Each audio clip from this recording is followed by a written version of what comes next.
And today is not only the fourth and final module of the Death and Rebirth for our Discovering Buddhism, but it's also a really auspicious day because we have the Venerable being online with us, online or on-site.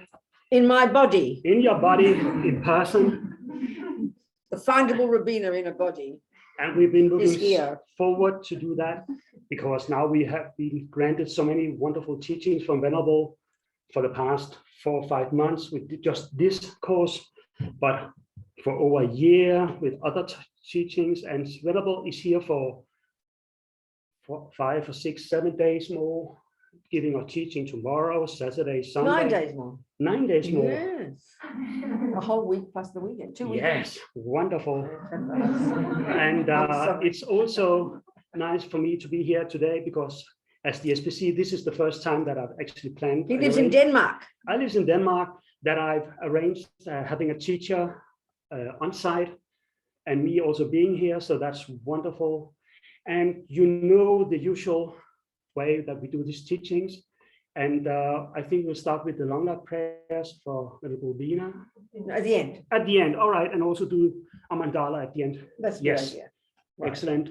And I have nothing else to say, but Venerable Bina will most likely take our. Most have something to say. And there's Tara. Tara, she's in Cyprus. Tara's in Cyprus. Yes.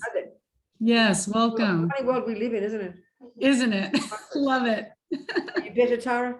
Yes, thank you. I'm yes. Happy. I'm happy. Good, good, good. Thank you. Okay, people. What's the plan? That's it? I'll start? Yes. Yes. Okay, good. Teaching. All right. Death and Rebirth. Okay. Last So module. we do our usual start. Our usual start, I was thinking, is this prayer. It's got 2 parts to it. Prayer is just words, you know, don't get it all. Prayers and words, aspirations, you know, may this, may that.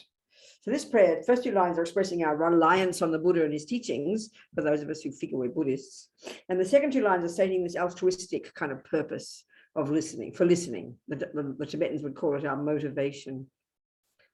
So we might say our purpose. So our purpose of being together tonight, to listen to these teachings about life and death, what to do, is to hear it as tools. This is the whole point. It's tools. It's like action. What do I do with that? Not just keep it in our head, you know. What do I do with it? How do I put it into practice? In practice to do what? Well, you know, ostensibly it's about death, but broader picture is about how to develop our marvelous potential so we can be of benefit to sentient beings, mother sentient beings. That's the plan. So I'll sing it in Tibetan and have those thoughts. Sangye chadang toke chognam la jangchu badu dagni kyapsu chi dagi chonyen gipe sonam ki drola penche sangye dropa ashok sangye chadang toke chognam la jangchu badu dagni kyapsu chi dagi chonyen gipe sonam ki drola penche sangye dropa ashok Sangye charang soke chognam la changchu badu dagni kyapsu chi dagi chonyen gipe sonam ki drola penchir sangye dropa asho. So I think last week kind of we raved on a bit, I think, because you know, it's really good to try to get a sense of this idea that our consciousness is not physical, that it's not created by a creator, it's not a function of the brain, it doesn't start in the mother's womb, we didn't get it from our parents. I mean, these are fundamental differences, you know, because the prevailing view in the world, isn't it? I mean, you know, you go to India and most Indians are materialists, philosophical materialists. The view of science prevails the planet. I'm not criticizing. So it just seems so arcane and weird to hear this Buddhist view, you know. So, and if we're going to try and take Buddhism seriously, and that's our decision, no one's forcing us, we need to understand what this view is, you know. So we can get used to it, so we can, so then we can begin to understand then the import of death. So that the long-term goal, just to summarize, the long-term, as we know, on this path, Mahayana path, this Buddhist approach to life. It's an approach to life. It's the view, and I always quote this, isn't it? That the end result of this hard work is our becoming what's called a Buddha. And this is taking, this word, I always quote this, I like it such a lot. The etymology of this word, Buddha, implies the utter eradication from our mind, from our consciousness. There's no view in Buddhism of something called the soul.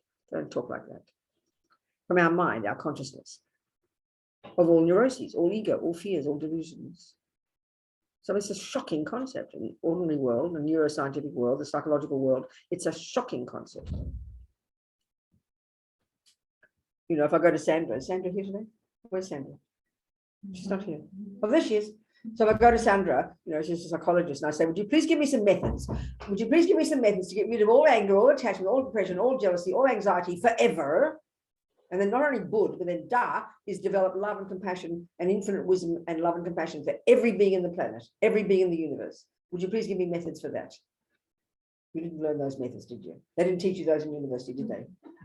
And if she was a normal psychologist, not a Buddhist one, she'd think I'm mentally ill and give me a pill to calm me down. So it's the wackiest idea you've ever heard, isn't it? But that's what Buddha is saying. And this is the interesting point. I always have to remember this. We think, oh, well, that's religion. You're allowed to believe what you like. No, yes, religion, but the Buddha would say this is doable and it's provable. If you can prove it's wrong, then Buddha's wrong and you can reject him. It's very simple. So the hypothesis here is that's where our goal is, what we're heading for. Long term, don't hold your breath. And for most of us, it won't happen in this life, So the death topic really is the one where you can really touch on these things, whether it's, it's looking at the nature of mind, what it is, what it comes from, what its function is, where it comes from, what its source is. We talked about this last week, especially this concept of beginningless, which just sounds ridiculous to us. Instinctively, look at us, instinctively. Again, if I were to go to Sandra for advice, what we do, we'd look back in the past, wouldn't we? So when did Rabina's depression begin? When did her anger begin? When did her anxiety begin? We love the word beginning. We're looking for like a needle in a haystack, aren't we? So of course, when did I begin? When did the world begin? I mean, look at, they spent $20 billion, $30 billion on this big fat new telescope, nothing wrong, to try and find the beginnings of the universe, which is marvelous, nothing wrong with that. But the Buddha would say, especially the Vajrayana model, we talked about this last week, the Vajrayana model, the Vajrayana way of presenting is different, We've got mind and we have matter. There's only two things in the universe, mind and matter. And all matter is made of the four elements. Of course, that's old-fashioned. We used to talk that way 1,000 years ago, around the time of Galileo. But now we have different elements, don't we? But this is still the model they use in Buddhism. Mind and matter. And in the Vajrayanas, especially in the death process, which we've been through, and we can go through that again in more detail, just to get familiarity with it. All minds, and Dalai Lama talks about this, the Holiness talks about this in one of the books that's, I think I've recommended, I forget if it's in our course notes, but it's a really excellent, it's a commentary on a text by Panchen Lama on this death process. And he goes into more detail. It's a very lovely book. It's called the book, The Mind of Clear Light. I think it's edited and translated by Jeffrey Hopkins. But as he says in there, this is the way it is, that all minds are inextricably linked to their own set of the four elements. It's just the way it is.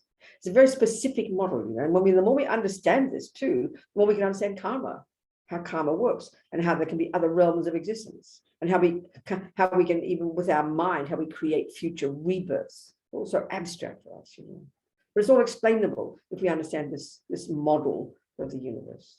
How there's matter made of the four elements, and how minds and matter are inextricably linked.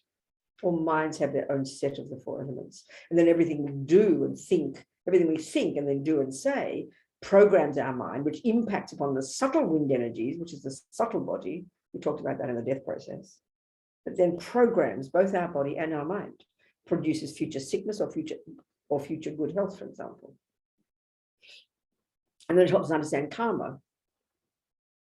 This whole process of the way we program our mind, and then because of the relationship between the mind and the physical energies, whatever the mind does impacts upon the physical energies.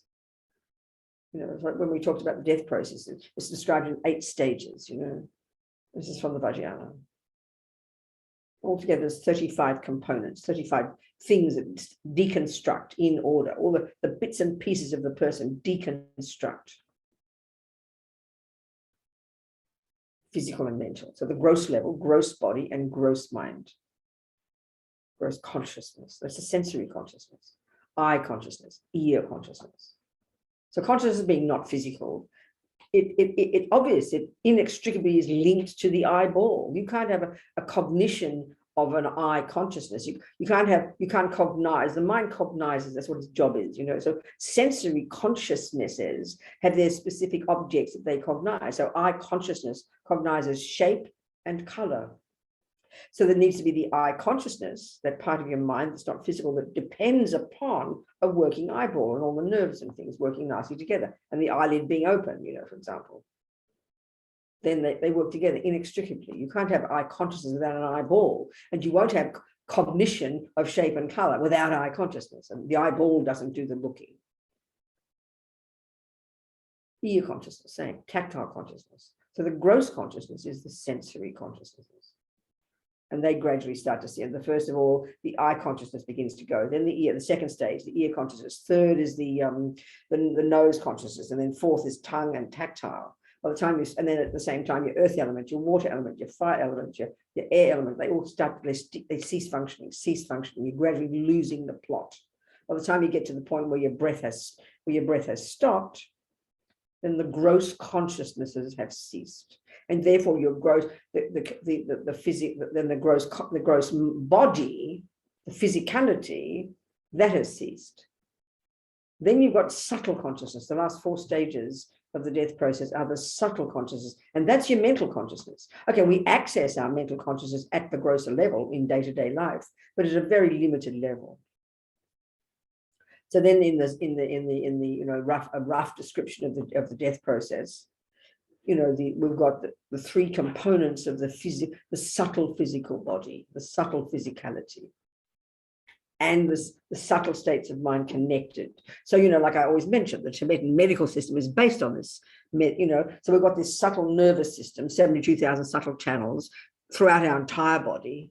And coursing through those channels are all these winds, different pranas or winds. And this is the basis of health in the Tibetan medical system. It's similar to the Chinese one, similar to the Ayurvedic system. I mean, the Tibetan doctors studied 12, 14 years, these different wind energies, and they're all intimately connected to our states of mind. So you've got the subtle nervous system. It's physical technically, but you can't see it. It's subtle physical.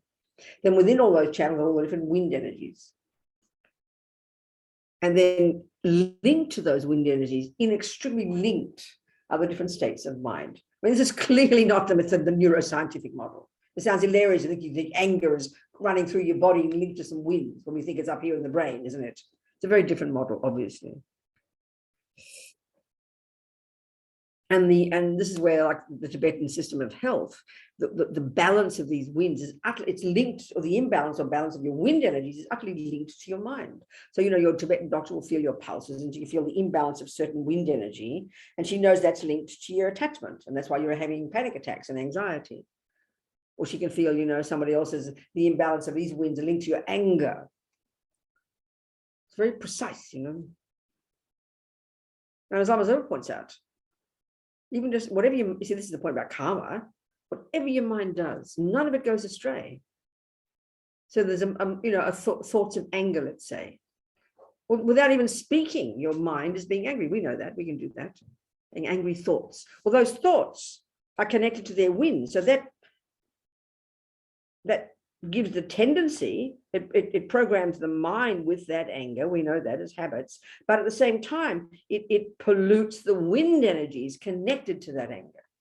And that eventually karmically is what causes sickness in the future, you know. And then not only that, but in turn, eventually, after many lifetimes, that impacts upon the external elements.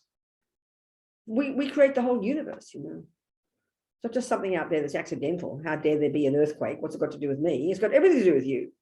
It's the karmic results of the actions of all the beings who suffered that earthquake from a million lifetimes ago.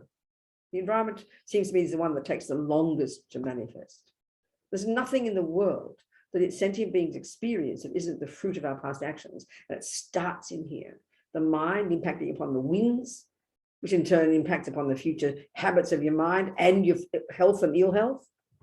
Then the body you get, and the physical world, the way it impacts upon you. All of this is a karmic process. You know? So you've got the subtle winds coursing through these channels, linked to all different states of mind. They say the mind rides on the winds. They say that in Tantra. So this death process, the third component is this, what they call kundalini. It's that subtle liquid energy.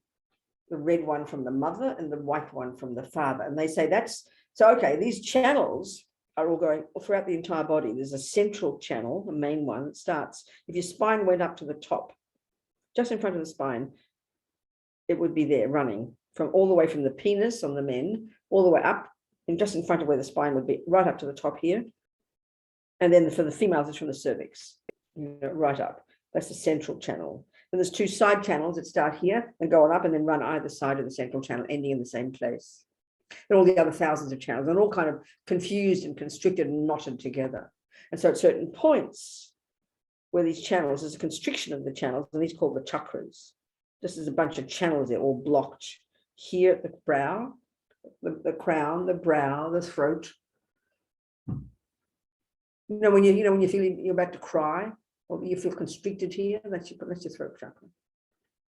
That's when your mind engages the winds, you know. Then your heart, center, then below the navel, and then on the penis for the men, 3 of them, as they call them the secret ones, and then internally for the females.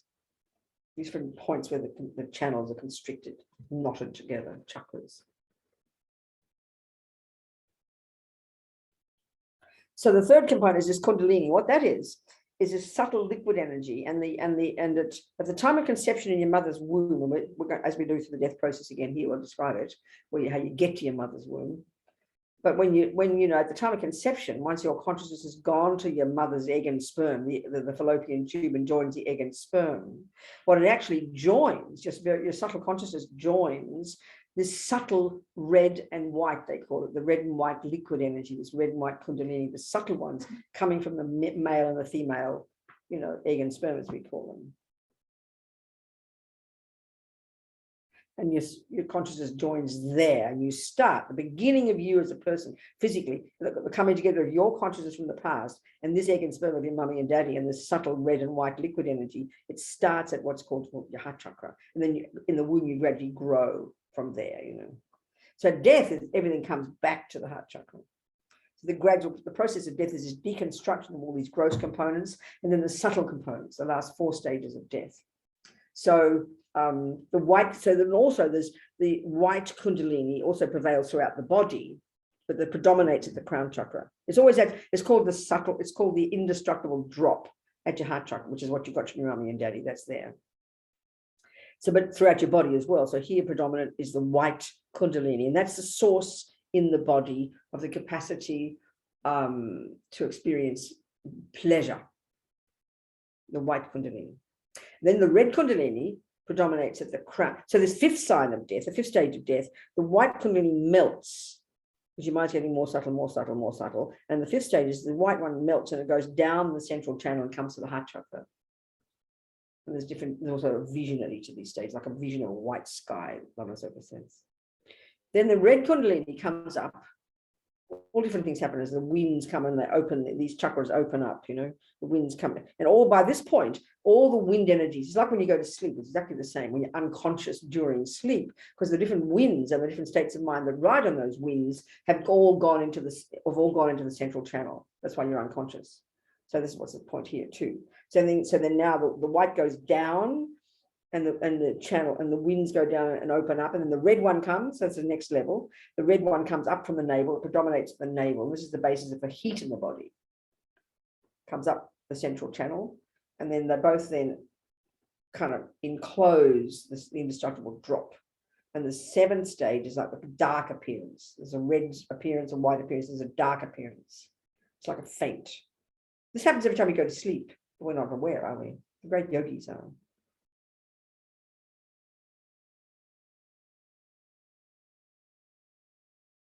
So then the black appearance, and then when that opens, That's the clear light mind. That's the 8th stage. But usually, that would be when as soon as it does open is when then your consciousness leaves, and that from that second that it opens, this indestructible drop from your mummy and daddy, and your clear light consciousness is then manifests. That's the end of you. Then it leaves the body, but sometimes it just sits there for 2 or 3 days. It can be up to 3 days before it leaves. So the great yogis, and Lama Zopa is in his chapter, death is what the yogis have been waiting for, because they practice all their lives, doing their meditations, replicating this process, basically, replicating this gradual deconstruction of the grosser levels of consciousness and the grosser levels of the physicality. And they're able to stay conscious at these ever subtle levels and then get all the way to the clear light level. And why they want to get there is because it's the most powerful level of our consciousness. It's totally unencumbered by any grosser levels of physical or mental. So it's the most capable level of our mind. It's like the microscope of our mind. And the great yogis spend their lives preparing for this, because the clear light, the stage of death is it's the same as when you go to sleep, and the yogis use their sleep, but it's the much more radical, more extreme. So they've been waiting to get to this clear light level, because that's what they can use to then become enlightened at that point, the greatest yogis of all. Some spend many days and sometimes months in their bodies meditating.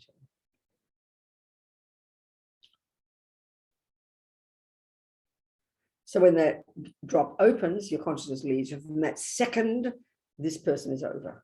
You now become the intermediate state person. So what happens is you then go through this reverse process of the 8 stages, and you kind of wake up in a kind of a mini little life, which is the intermediate state, which is just like a dream state. It's exactly the same experience.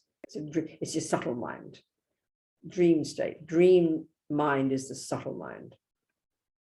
And so the same as this intermediate state, you leave the body. And Lama Zopa says in his book that, even though you can see your body, your karma is finished. There's no connection whatsoever to it. You have no interest in going back. You don't recognize anybody or anything because your karma is finished. That person's over. And then this intermediate state, they say, from the experience of the yogis, it lasts up to 7 weeks. It can last a second or up to 7 weeks. But it's just like a dream state. It could be very intense, very outrageous, like a nightmare. It could be very peaceful. Depends on what the karma that ripened when you died. So the karmic seed that determines your next life. This happened at about the 2nd or 3rd of the stages, when you still haven't lost the plot yet. You still got your wits about you a little bit, but by that point, the very powerful grasping attachment kicks in extra strong at that point.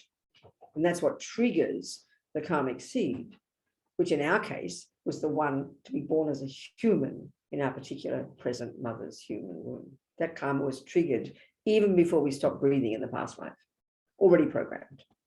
Maybe your mother and father haven't even met yet. Karma's there. It would have been a non-killing karmic seed that was triggered.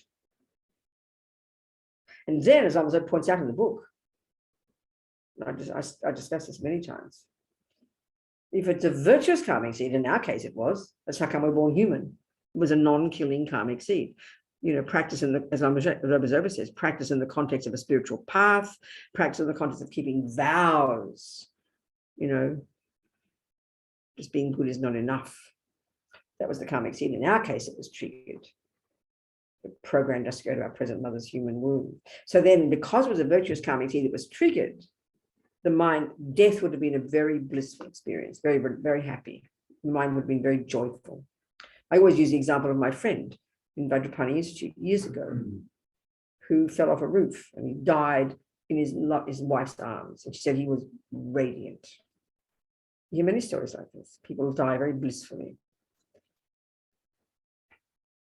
Or equally, if it's a negative seed that's triggered, there can be a nightmarish death. Because what's happening, you see, because the grosser consciousness is ceasing to function, your subtle consciousness can become more conscious. Many people, when you dream a lot, have very vivid dreams. Like you can't sometimes tell if you're asleep or awake, because you're going between the grosser and the subtle consciousness. And people are very sick. This happens. And as you get older or get sicker and you're getting closer to death, you can be wandering in between the grosser and the subtle. You can get a bit confused, Because as your grosser consciousness ceases, your subtle consciousness can come to the surface. So that's what's happening at the time of death. And literally, because the karmic seed has now been triggered for your next rebirth. And as your mind gets more subtle, you can literally see it coming. So if it's a positive rebirth, then it'll be very blissful. They says in the book, they say in Tibetan, it's like going towards the light. But if it's an unhappy rebirth, it's like going towards the dark. I always tell this story to a friend of mine, a nun in Queensland. She sits with the dying. And this one fellow, she said, never seen anything like it. He became like a complete monster. He freaking out, screaming, like his eyes going over the back of his head. He was like a demon. She'd never seen anything like it. He was absolutely full of unbelievable fear, seeing all these hallucinations, seeing his future suffering life. But then he calmed down, and then he died peacefully. And she said one of her lamas said probably some negative karma of like a hell birth had been triggered, but then he kind of cleaned it up. And then luckily a virtuous karmic seed was triggered. This can happen. Lama Zopa talks in the book about experience like that as well. And this is why, as Rinpoche says in the book, if you want to help anybody in this life, when they need you most is at exactly that time, which is a shock for us in the materialist world, because as far as we're concerned, the person's dead. We even hasten people's death now. Give people drugs, you know, get them to die. The animal the same. Poor veterinarians spend all their time killing animals. It's completely not the Buddha's view.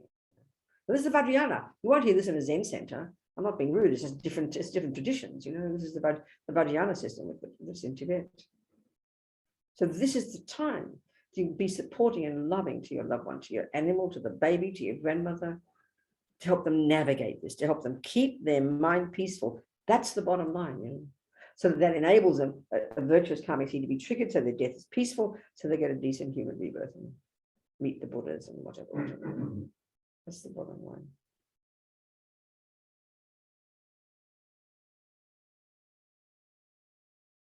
That's the essence of Rinpoche's advice. In this book of Rinpoche, 2/3 of the book is all these sutras and practices and mantras and prayers. I mean, like bucket loads of it.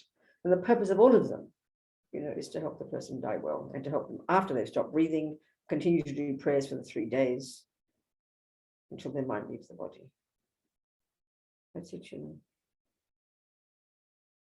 So, like we talked, I think, once you die, once the mind leaves the body and then goes through the reverse 8 stages and wakes up in the intermediate state, it can be either a second or it can be several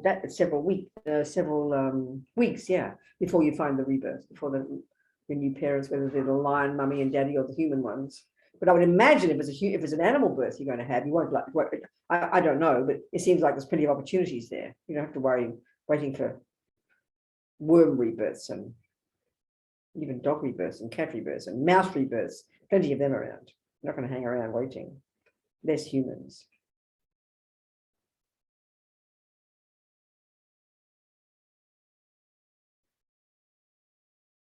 So the thing is to understand as well, this whole way we talked a bit last week, I think, trying to convey this idea of how we're living in a desire realm. What that means, desire is another word for attachment. You know, how this universe, this world as we know it, is literally the product of attachment, eons of attachment. This body, talk about karmic evolution. This body is literally the product of countless lifetimes of attachment, eons of attachment. I mean, this is where it, again, sounds like science fiction to us. But if time is beginningless and minds are beginningless, and therefore realms of existence are beginningless, they have to be, logically, then obviously there was human minds and human lives before this planet, logically. Because humans is a label for a state of mind. Animals is a label for a kind of mind. That's all it is. You know, hell being, spirit being, God realm, animal, human, they're just names, labels we give to a certain combination of states of mind and levels of happiness and levels of suffering. That's all they are, you know. So look at us, made with these 5 senses. Where did it come from? Attachment. I mean, of course, it's attachment that produces these. The whole way we're created. We live, the body is, you know, this attachment body created by attachment, and attachment craves what? The outside objects. We created this. So eons ago, before this human planet, I don't know, they're not very detailed about, you know, how long ago and where. A human birth was a much more subtle birth. Was much more It lasted a long time. It wasn't like gross like this. I mean, we're basically living on a planet looking like a bunch of animals, aren't we? It's a very degenerate type of rebirth. These days, a human birth is more like an animal birth, insofar as we have similar physical bodies. The minds are different because we have access to our virtue. That's the human component, is access to virtue. But eons ago, before this planet, before these bodies, there were no gross senses. There was no gross physical energy. The mind was much more subtle, much more intelligent, much more blissful, much more virtuous. Probably more like subtle light bodies, get enlightened easily. But over eons of time, it's like karma's like personal karmic evolution, like we're talking. Gradually, attachment began to manifest. And so that literally it caused us to have eyes and ears and penises and vaginas, and the relationship of the external world, the senses we create, the objects of the senses that we create out there. We have to stuff our senses with, driven by attachment. So attachment runs everything. And then the way we're reborn, as they talk in the text, attachment completely drives everything. Fierce attachment is what causes suffering at death. And then when you're reborn, and your mother and father, do their thing, you're in the intermediate state. Then the karma ripens for you to go there, and you are driven by intense attachment. Your mind is just driven by intense attachment to have sexual union with one of your parents. They say if you're going to be born a girl, you want sexual union with your father. When we born a boy, you're attracted to your mother. And this is the thing about attachment. We make a special kind of category called sexual attachment. It's just the words we use. But attachment is attachment. Whether the object is a cake or a body, it's attachment. The pleasure that is triggered by contact with that cake or that body, that's the difference. It's the intensity, isn't it? So typically in our world, contact with a body, which we call so-called sexual, really definitely triggers very delicious feelings. There's no question. But sex, don't call it that. It's a strong attachment for contact with another physical body. I mean, again, who created penises and vaginas? We did, karmically, over countless lifetimes, attachment. So it's a strong attraction, that's all. So when you go to the new parents, you're strongly attracted. It's attachment that drives you from the intermediate state to the mother and father. And then when you get there, that millisecond later, you get upset and annoyed and angry because attachment can't get what it wants. All you see is the sex organs. And then you leave the intermediate state, and that's when you start the new body. Your mind then goes into the egg and sperm. As Lama Zopa says, you can see how everything's created by attachment. It's a completely different way of describing how we get born, isn't it? So the more we understand why Buddha calls this a desire realm, the whole of this desire realm, and there's three realms: form, formless, and desire realm. The formless and the form are these are coming from these great Hindu meditators, these being absorbed in deep, subtle states of concentration. And then this desire realm, so-called, is much grosser. And then you've got this different levels of rebirth within these desire realms, along the spectrum of intense joy as a result of virtue to the most intense suffering, the result of non-virtue, the so-called gods, humans, animals, spirits, hell beings. That are states of being that have a certain level of physicality. Your physical elements conjoined with your mind in a certain shape and form due to the karma you created. So attachment's the constant in all of them. So the happy experiences of the God realms are the result of attachment, are the result of virtue, happy feelings, but when attachment's getting what it wants, and all the way to the other end of the spectrum, the so-called hell beings and the suffering of the spirit. All these are the three lower realms. They're just expressions of the three main delusions. The predominance of ignorance is the animal realm. The predominance of attachment is the spirit realm, and the predominance of anger is the hell beings. So it's a question, the spectrum from happiness to suffering is the degree to which attachment is getting or not getting what it wants. So the nightmare of the suffering realm is when there's only suffering feelings. There's no moment of pleasure, no moment of pleasant feelings, just total nightmarish experiences. These are all mental states, all sentient beings, all created by those sentient beings themselves. This is the desire realm. So as we know, if you're a Christian, liberation from this is being in heaven. Well, for Buddha, that's still in the desire realm, because you haven't realized emptiness yet. Even the formless realm and the form realms, coming from the Hindu explanation. So the greatest yogis have gone to the subtlest level of their concentrated minds. For them, that's their liberation. From the Buddhist point of view, that's where he diverged in his own direction. The difference is the understanding that we've got these subtle states of this, the peak of samsara, they're called. They found, the Hindus, the Indian practitioners, they found methods to stop the gross suffering, the lower realms. They found methods to stop even the suffering of the upper realms, gods and humans, subduing attachment, but they haven't found the method to get rid of all suffering, the all pervasive suffering. That's where Buddha diverged in his understanding of emptiness. They haven't gone far enough, he said.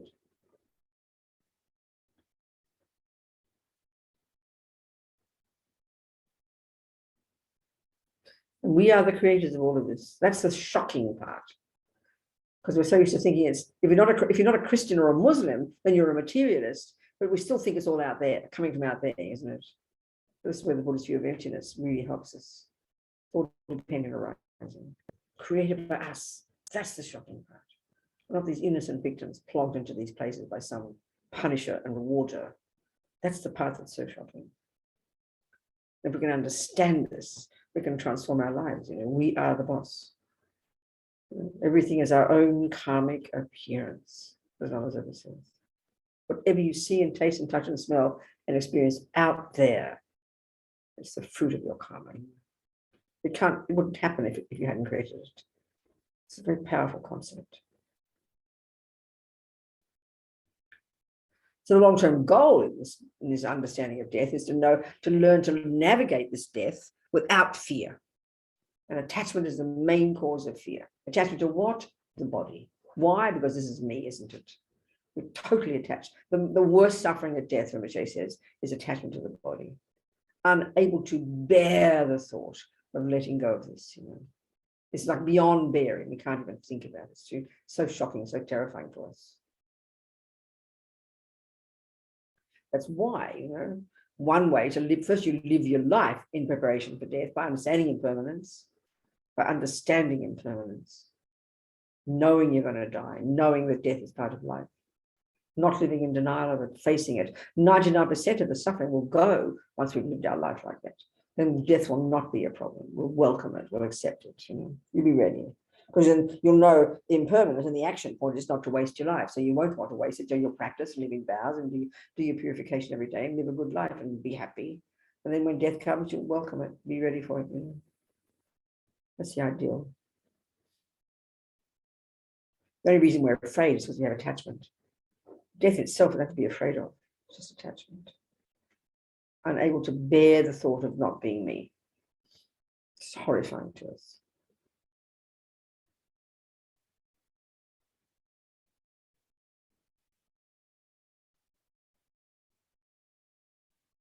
So as we're talking right at the beginning, I think, one of the things that's really very powerful is to remember, we can all think about impermanence. We can all see that people die. The first level is to think that death is definite. That we can see. Look around the world, it's absolutely in our faces every day.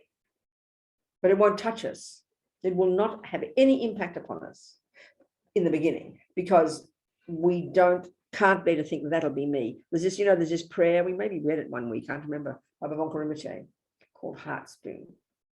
And at the end of many of the verses, the last line is, this will happen to me. So that's the only time we're going to wake up to impermanence in our daily life. When it's outside people dying, ants and dogs and people in other countries, it's very distant from us. We can read about it and think, oh, isn't this terrible? But it doesn't touch us until we say, that'll be me. All we have to do to make it real, we just have to say the words, that will be me. Right now, like for example, in New Mexico, where I've been based lately with Tup Nobi Ling, many of my friends are here.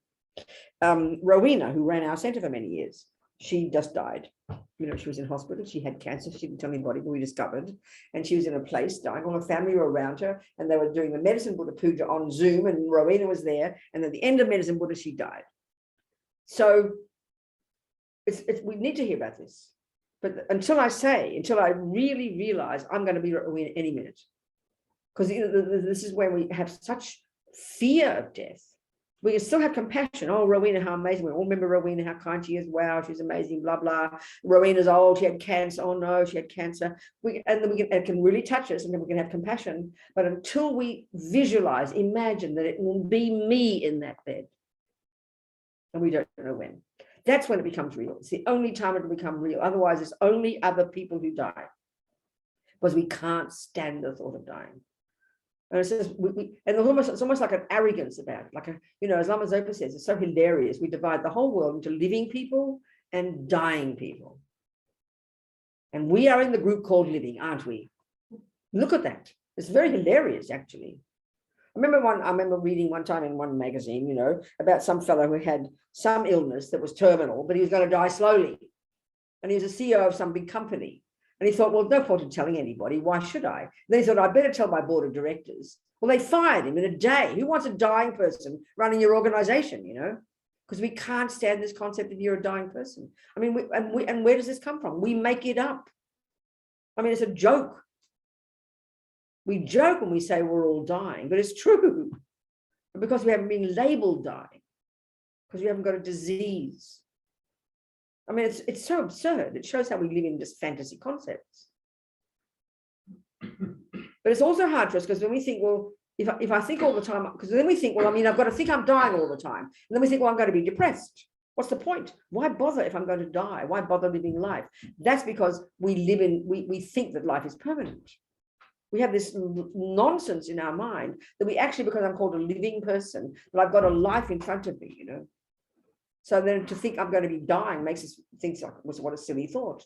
But once we understand that we're impermanent in our nature, then it just becomes integrated into your life. And everything appears different. You live your life completely differently when you've got some taste for impermanence. It's very fascinating. It shows the thickness, the heaviness of our delusions, So the first point is death is definite. So whenever you see it, read it, that'll be me. And you force yourself to say that. You have to, because we don't want to think that. Because the hubris of this, I'm a living person, is dying people are way over there, isn't it? Phew, not me, Oh, phew, what a relief. That's not me. Rowena died. And we don't want to think about it, We don't want to think about Rowena dying. Just vaguely think Rowena's old, she had cancer. Well, have to do prayers and do medicine. We'll pray for Rowena. Yeah, pray for her. Yes. But we won't wake up until we say that'll be me. Just think of myself. I mean, she's a bit older than me, It'll be me. That'll be me in that bed with people around me singing medicine book. Poor Rowena's dying. We can't bear to think about it, isn't it? It's very interesting. It's fascinating. But when we do, then you start to wake up and you realize that then the conclusion is I mustn't waste my life. Not, oh, I'm going to die, why bother? No, action point is I mustn't waste my life. I mustn't waste it, because everything I think and do and say is a karma, and I want the best karmas. That's all. That's the added piece. You don't want to waste your life. Then everything is different. Then you're not surprised by impermanence. You're not surprised by death coming. Because the second point, as we've discussed, the contemplation, is that the time of death is not definite. That we even think, oh, well, yeah, I'm going to die one day, way ahead, can't see it. That also feel comfortable. We're just ridiculous, It shows how we delude ourselves. Can't stand to think. So we've got to get this vivid feeling, I think. We've got to develop kind of a feeling. I'll use the example, we go on a journey, like even just now driving in with Nina, right? Takes us 20 minutes or something, half an hour. So already I've done the journey twice. Now I had this, you have a feeling of moving towards the center. And the more, I don't know the name of the villages. What's the name of your town? What's it called? Vajrayana. I can't hear it. Vajrayana. Venezuela. Venezuela. What? Vadi. Vadi. Vadi. You just said it's Venezuela. It's a short way. Oh, Vadi's easier. Okay. So we're driving away from Vadi get on the freeway. So you have listen to this, you have a feeling, don't you, of moving to, this is a really good example. You have the feeling of moving towards Zurich, and you see the certain signs, and you feel, you know, it's about 30 minutes. You got a sense of how long 30 minutes is, and you get a sense of moving towards and eventually getting to Zurich. That's a really good example. Well, that's how we should feel about our life. Every day you wake up, you're getting a bit closer to death. You're moving towards death. We can't bear to think that, but it's a fact, you know, it's a fact. And the only reason to think about facts is because we want to wake up. It's a fact. If it's a fact, we should get used to it, you know. So then not just, oh, well, if I'm going to die soon, why bother? That's how we feel. No, you make the most of it. I remember one woman in a class, I always quote this. She said, I live in fear all the time my husband will die. How can I live in the moment? She said. I said, but don't worry about living in the moment. Just realize he's going to die. Don't say, oh, he's not going to die. How ridiculous. Of course he's going to die. So then when you realize he is going to die, then what's your conclusion? Count your blessings. He's still alive now. Wake up in the morning, it's a bonus. He's still there. Make the most of it. That's the conclusion. Then you kind of get upbeat, you know. Not, oh, I'm going to die soon. What am I going to do? What's the clock? I mean, this is the whole point, isn't it? Buddha's teachings. He's telling us across the board, this is Buddha's view. The degree to which we suffer is the degree to which we're not in touch with reality. That's a perfect way of saying what Buddha says. The degree to which we suffer is the degree to which we are not in touch with reality. Getting in touch with reality, then you can, you know, then you live a happy life because you're realistic. You're a dying person. You're a dying person. We can't bear to think that because, you know, dying people aren't real people, are they? They're sort of like, you don't want to touch them, you don't want to look at them. What am I going to talk about to Rowena if she's dying? Oh, Rowena, I'm so sorry. But she's still a living person. Until you die, you're a living person. I always think of those people on the 110th floor of those two big buildings, you know, in that cafe on that clear September morning, enjoying their breakfast. They didn't think they were dying people. And all of a sudden, they're dying people, you know. It's concepts. It's all concepts. It's so clear it's concepts. So we might as well be in touch with the right concepts, isn't it?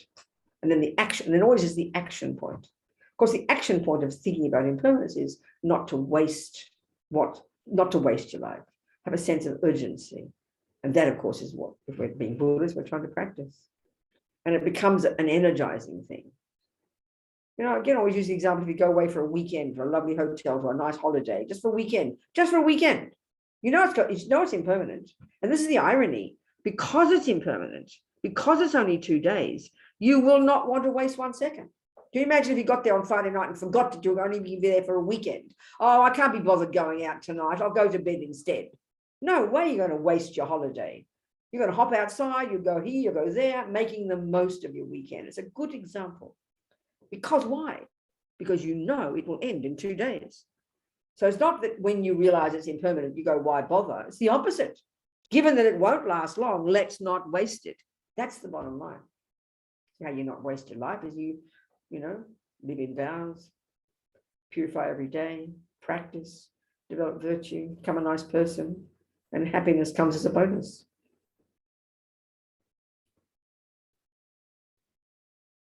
So I want to talk also a bit more about Pure Lands. I don't think I talked about it, but I did mention it, I'm sure.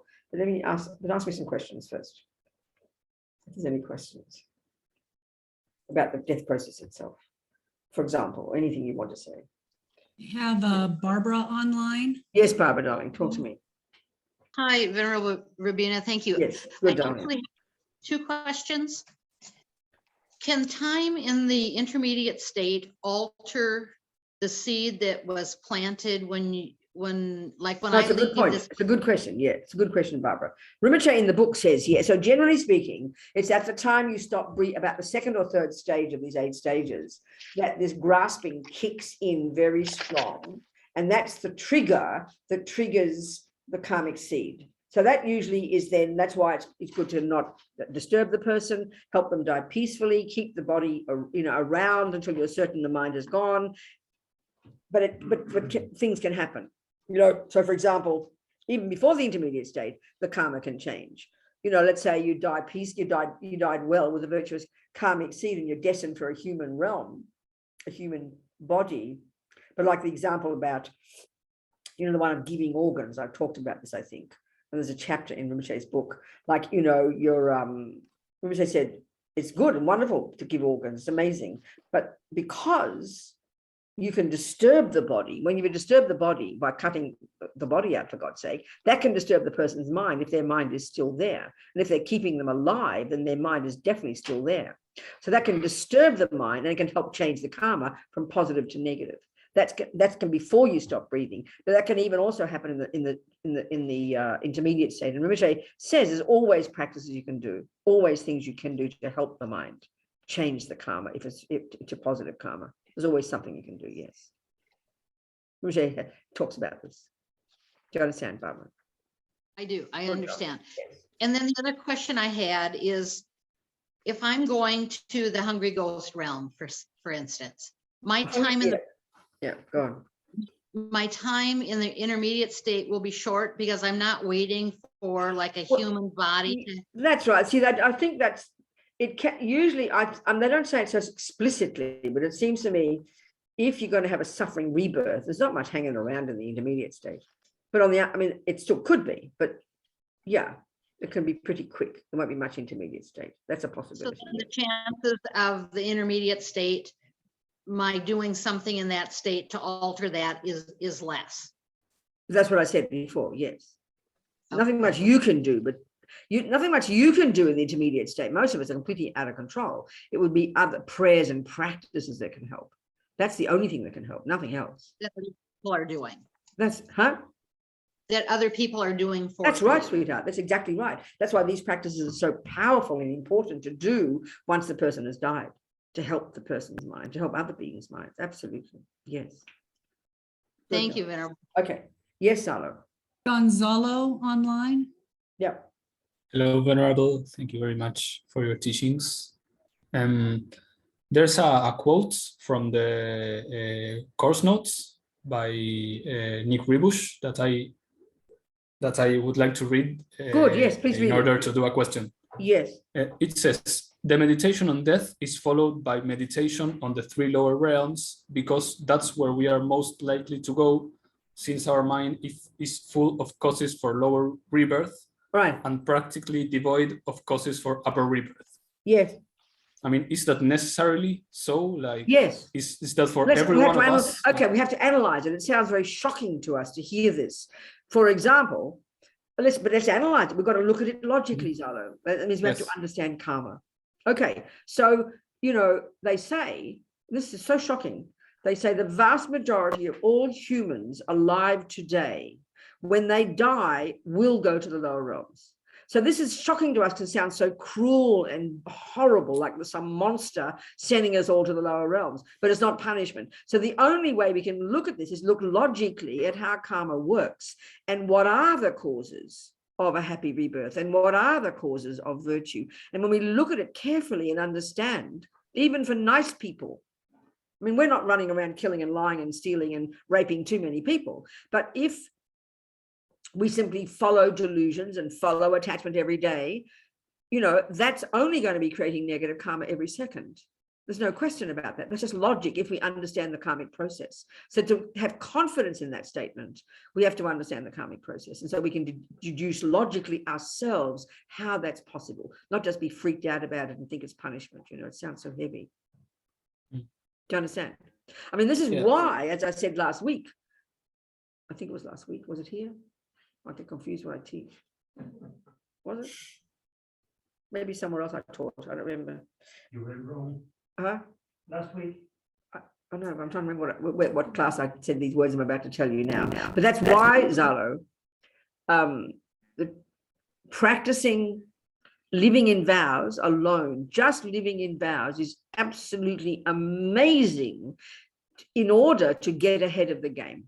Because, let's look at it again, if you're living in vows, you are creating virtuous karmic seeds. You're dropping virtuous karmic seeds of non-killing and non-stealing and non-harming and non-lying 24 hours a day into your mind stream. So it's an easiest way to create lots of virtuous karma. And not only that, but to also purify your mind. Vows are absolutely stupendous. As Lama Zopa says, it's being a nice person, which is what most people are, isn't enough.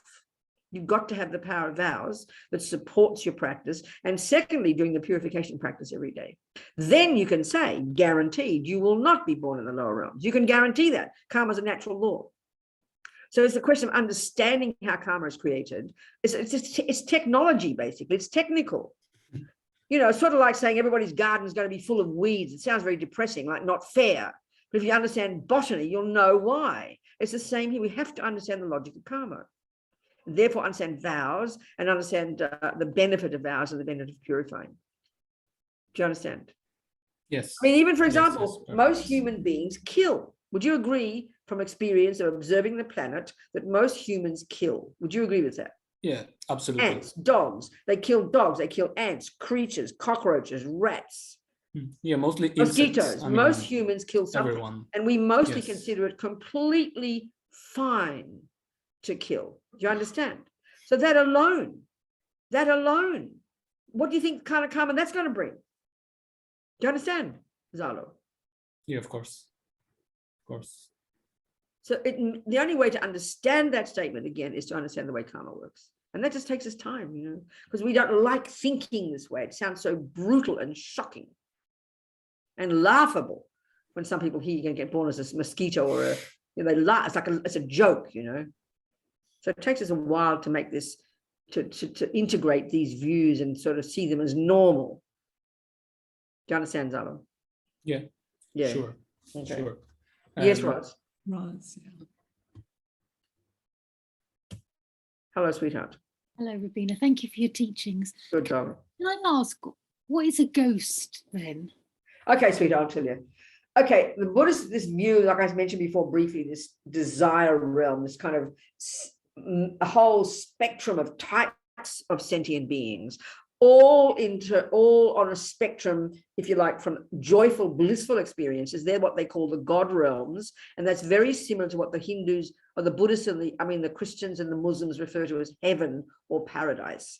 Subtle beings who are experiencing enormous joy, whose physical bodies aren't gross like these. They're kind of bodies that are made of light. This is the fruit of lots and lots of virtue. Okay, that's called the God realms for the Buddhist one. So that's the best suburbs, like 6 suburbs in this desire realm. That's the best suburbs to get born in. Now, humans is also the fruit of virtuous karma, but it's said to be a better rebirth because you're not so blissed out, because it's not doing you any good. You're just using up all your virtuous karma, eventually ends and you're back in the lower realms again. So it's best to have a human body because you can utilize your intelligence and you can work things out and you can actually make choices and try to practice. Do you understand? So now you've got 3 so-called lower realms. Buddha talks about all the different states of mind. He talks about the 3 poisons or the 3 toxic emotions. So the essence of all the negative states of mind are summarized as this powerful kind of ignorance that is the root of our problem, which is a very primordial mistaken sense of self. But that gives rise to a very deep kind of ignorant mind, a very deep kind of ignorant mind. Then you've got the spirit realm, and in there's what they call ghosts, all kinds, and they're disembodied beings, and that's driven mainly by intense attachment. And this is very, very suffering types of rebirth, and there are billions of them, and they're ghosts or people who hear voices, people who get possessed. These are all spirits, and it's a very intensely suffering rebirth, you know. And then further along the spectrum, the worst suffering of all is called the hell realms, the hell beings. That's how Buddhism talks. So if somebody feels they're revisited by somebody who passed away, Yeah. does that mean they're in the spirit realm? They've gone to the spirit. Well, it's interesting because we talked about it. Mustn't have been here, wherever I taught recently. I can't remember. I can't remember where it was. We were discussing this, that, you know, for example, let me tell you a story. Let me tell you this example. This American doctor years ago, I saw a video on the internet. This is 20 years ago, 25 years ago. Lots of his patients had near-death experiences, right?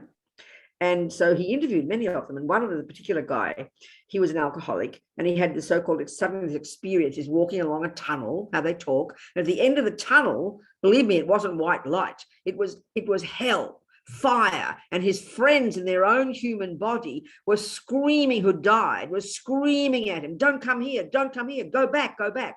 So now the thing is, hell realm in Buddha's view, if we talk about the body being the 4 elements, then hell, you could argue that a hell being due to negative karma, their mind is hugely suffering, and their physical elements, their mind is predominantly conjoined with fire element, you know, and it would be a nightmarish experience. But because he had the karmic connection though with these friends of his as humans, he saw them as humans, but they weren't humans. So people have a visit of their mummy come from a spirit realm. I mean, she might be in a human body 10 years ago, but you have this vision of her in this form. It's like when you see people in your dreams, you know, so they're not necessarily spirits, but it can be that, yes, not necessarily, but you see them like, you know, people who haunted houses and they see some 17th century lady. The person who lived there did look like that, and she's now reborn in this place because of her attachment to that place as a spirit in that place. But you'll see the vision of her as she looked when she was in the 17th century, but she doesn't have that kind of body now. It's because that's how she looked. So this other experience, I remember this other, or anyway, something like that. Does that make sense? We see people in the form that we're familiar with, but it might necessarily be that, I mean, your mother, whom you might see, she could be reborn 10 years ago and she's got a happy life somewhere in Africa, you know? Do you understand a little bit? If that's the case, if she's been reborn somewhere else, what am I seeing? What, darling? It's your own kind of vision of your mother. That's what I'm trying to say. I've created it. That's right, darling. Yes, like that, exactly. There's a possibility. That's the point I'm saying, yeah. Thank you. What else, people? Anybody else? Yeah. Yes. Yes, Juhi, talk to me.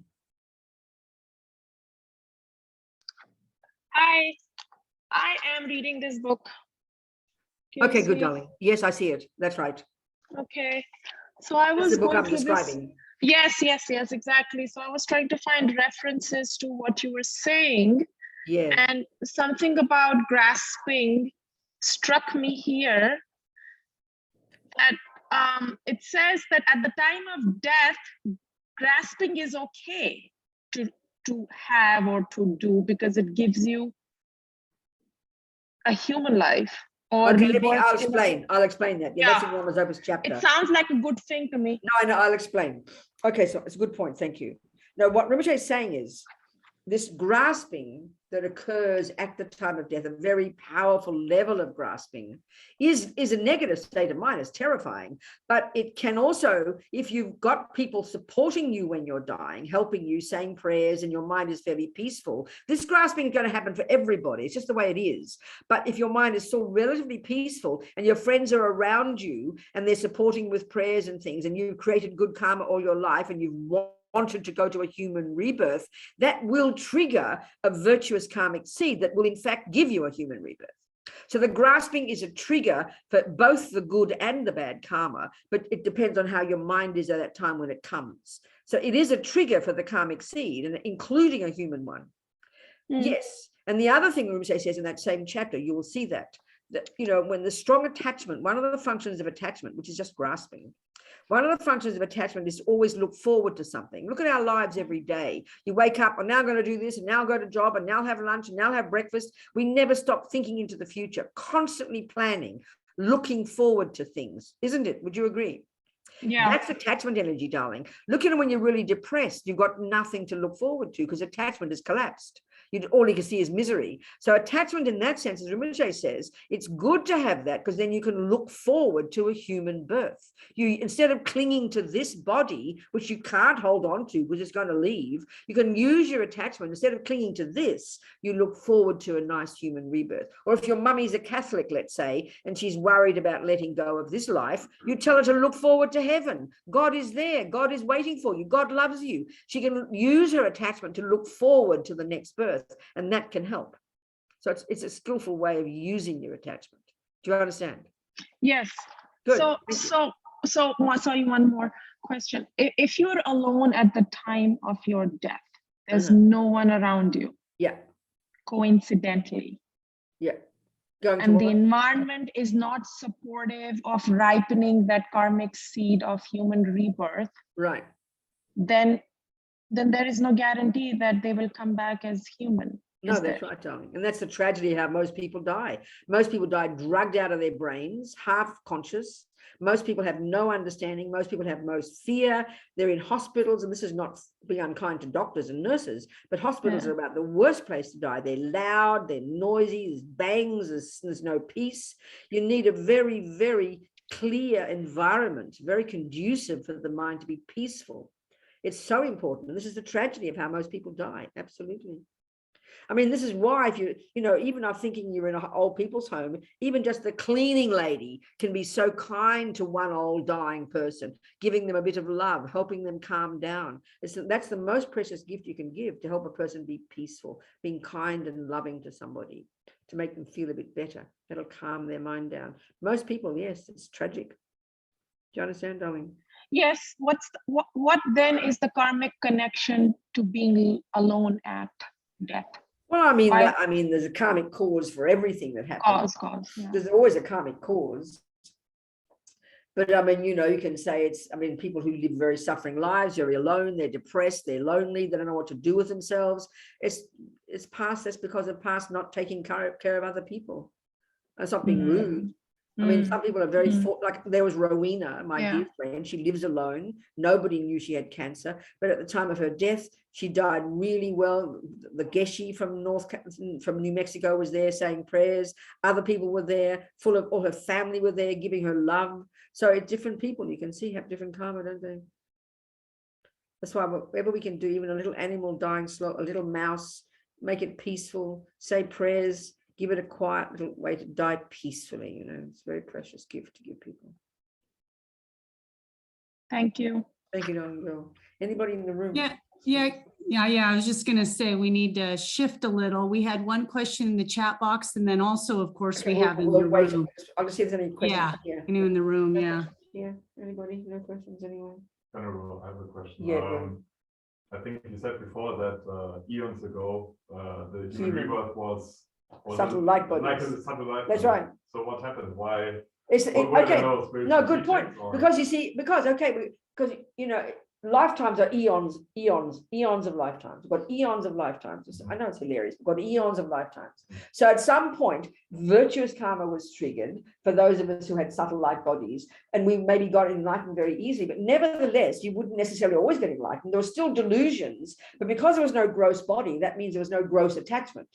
So the attachment imprints were still there. All the imprints of all the negativities are all there. But if you've got a really good condition, you can get ahead of it and you can get enlightened, and then you cut the whole thing. But for those who didn't, then attachment began, over many lifetimes, attachment began to manifest. And that pollutes the wind energies, which then grows holes and penises and vaginas and eyes and ears. It's like karmic evolution over many, many, many lifetimes. Attachment began to manifest. And that's what grows all these organs. And then at one point on this planet, I don't know when, we began being born as humans on a planet looking like a bunch of apes. Karma's like evolution, but personal, That's how I like to say. Maybe it's a logical error from my side, but I would think if the human rebirth was already, let's say, so advanced, you would think that maybe spiritual insights would have been even much easier at that time. They were a lot easier. You get enlightened very easily then, but not everybody did, obviously. And the thing is, I mean, it's not as if you're always human. We haven't always been human. We've been animals and hell beings, God knows what. We've probably been human in the past. We've had, I mean, the Buddha said we've had single pointed concentration. We've had shamatha in the past, countless times. We've been in the peak of samsara, in the worst of samsara. We haven't just gone all the way. We haven't cut the root of division by realizing emptiness. Can I say it sounds a bit depressing? It is, but it's also. I know, and this is where it's hard to get our head around it all, because we want a hopeful sounding thing, But it is hopeful. But I know it's still, even though I've been saying all these words and hearing this stuff for many years, I still say them because I'm buying into the Buddha's view. It's my view, But I still sort of feel a bit embarrassed sometimes saying it. This sounds so silly if we compare with the world, This is the world we're familiar with.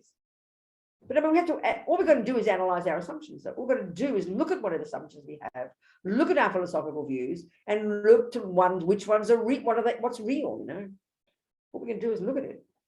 I understand. I agree with you. It's just because we don't like it is the point. That's all. We just don't like it. There's so much fear that arises from it. So what to do is see, if we're going to use this view, try and see the positive side of it, which is what keeps us going, which is that the mind is not innately negative, that the delusions are adventitious and they can be removed. That's the one that keeps us moving. If it's depressing and there's no way out, then I agree. Give up and die now and don't bother. Do you understand? I mean, I agree with you. It's a good point. Yes. So you talked about the veterinarians that have to put the animals down. And so let's say you have a pet that is not well. That's right. And you see it suffering. That's right. But you're supposed to be there for the animal and not stop the suffering by killing it. I understand. Like, I understand. be Exactly. there. I understand. No, And no. how do you explain that to someone who doesn't believe in I that? understand that. Of course, I understand. You can't force anybody. But but first of all, one thing I do know is that people who have pets, if some people who do hear this, we want to help the pet. We really want. And then many people love the idea of reincarnation and love the idea that they can help their pet in that way, you know, because we tend to think the only thing to do is because it is right. There's the pet suffering. And the logic is, well, I have to stop the suffering. It comes from a perfect place of compassion. But then, you know, for people, what we can do is think about, well, if its consciousness does continue, and if it's, you know, and if it's freaking out at the time of death, even though we've given it all these drugs or something, then it won't get another decent, happy life. So if you like the view that you want to help your pet, and I know many people love to play mantras to their pets because they hadn't heard of that before. Suddenly, you know, because many people who do kill their pets get very depressed about it and feel guilty 27 years later. Because, you know, there's something deep about that. But the compassion is good. But we have to have this wisdom. And so then I just think you can't force it on a person. But when you talk about it, it makes sense to me. Make them peaceful. You know, like you look at the dog, look at dogs. Dogs adore their owners. They have so much attachment. And if you think about that dog, you keep it peaceful. The dog just wants to see you, wants to be there close to you, making them feel secure. And if you know you can do that for them, and then you can play mantras, and you can maybe give them a little painkiller, and then realize that you're helping their mind be peaceful. The mind is one thing, and the physical suffering is another. They're two separate things, actually. So making a person or the dog peaceful, the physical is not mainly the one that drives everything. So I think I've found people are very open to this. So painkillers are okay also. Well, why not? As long as you just be, Yeah. I mean, the ideal for humans is to be conscious. It's best to be conscious. I mean, we often say, well, look at her, she's peaceful and she's drugged out of her brain. We know it's not true. That you can be asleep at night and you wake up in the morning, let's say you've got your husband next to you, and they don't know you just had a nightmare. You look peaceful. But the mind, just because you've been drugged out of your brain, the body looks quiet, it doesn't mean the mind is quiet. So it's so important to help a person be as conscious as possible so you know what's going on. That's why supportive around you so you can feel more secure and feel more calm and relaxed because you've got people supporting you and loving you, you know. Do you understand? And this is why Zopa talks about in his book, and that's for the animals as well, to have a really conducive environment. I mean, sick rooms are often the worst places. They're busy and noisy and ugly things everywhere. Make it as beautiful as possible. No other sounds but mantras and prayers, completely peaceful. And the mind is so sensitive when you're close to death. And so to make them peaceful is just a marvelous thing to do. You know, there's ways to do it and to understand that. Especially having mantras, because when the mind is unconscious, that's your subtle mind.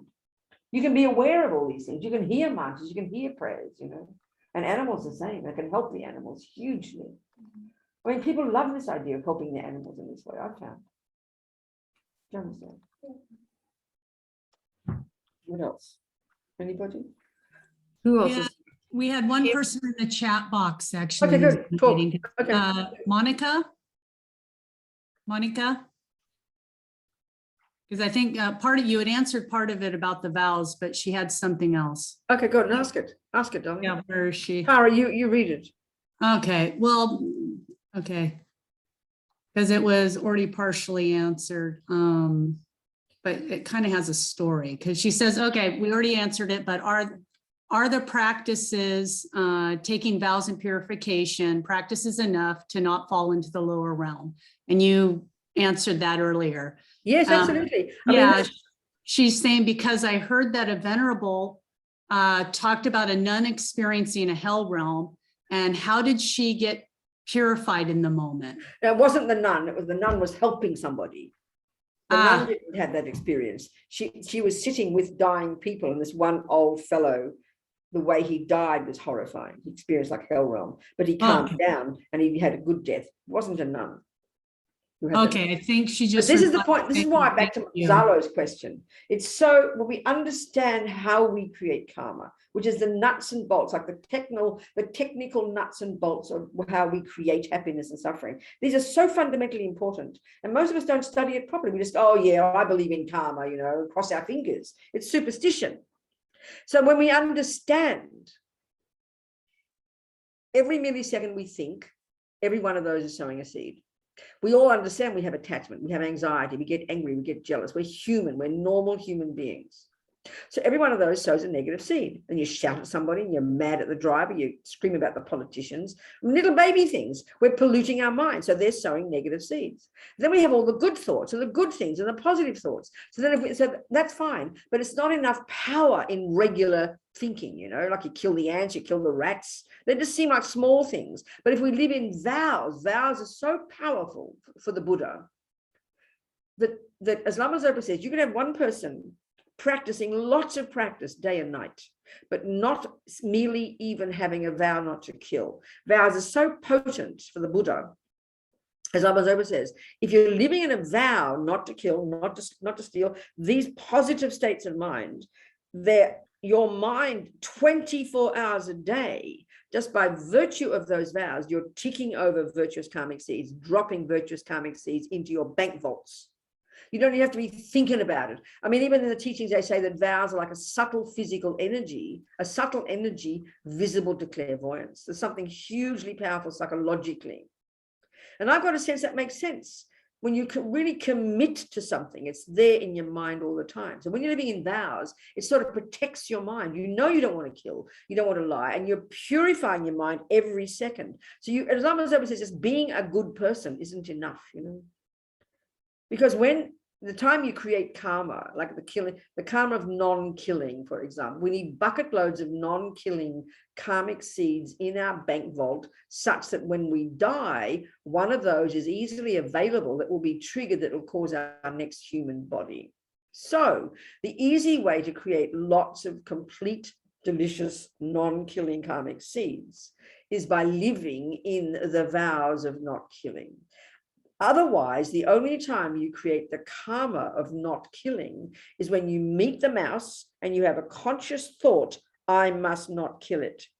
Otherwise, we're never thinking of not killing. We're not thinking of not killing in this moment. If the mind isn't thinking of not killing, you're not creating the karma of not killing. You need bucket loads of strong non-killing karmic seeds, and living in vows is the way to do that, and then purifying your mind every day.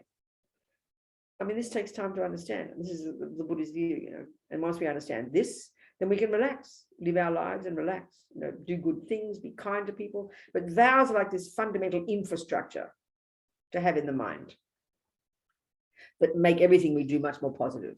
That's the Buddhist view. We've got to think about this, because it's just not how we think. I hope that helps. Yes, Christine. And Christine. Okay, I think Juhi had another question. I know that I've got, but also Christy. You got Christy. Christy can go first. It's fine. I can wait. Wait, yeah, sure. So Christy, talk to me, sweetheart.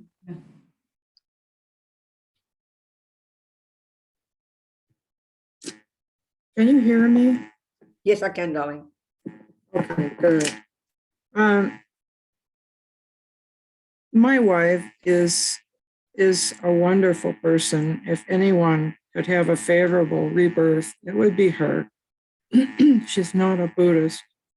She has an organ donor card, and I have to respect those wishes. Yes. If she dies before me, yes. What can I do to support her? I understand, Christy, it's good. Nothing wrong. Lama Zopa's book is very clear in the chapter, you know, that he just said it's marvelous that people give organs. To have that motivation to want to give your organs to others is a very powerful and wonderful thing. And a person who has that motivation when they die, it'll be perfect. It will help trigger a virtuous seed, Christy, and that the death will be very good. But what's interesting, and I mention this often, I don't know if you've heard me talk about it, but when I was editing this book, I read this book by an American medical journalist.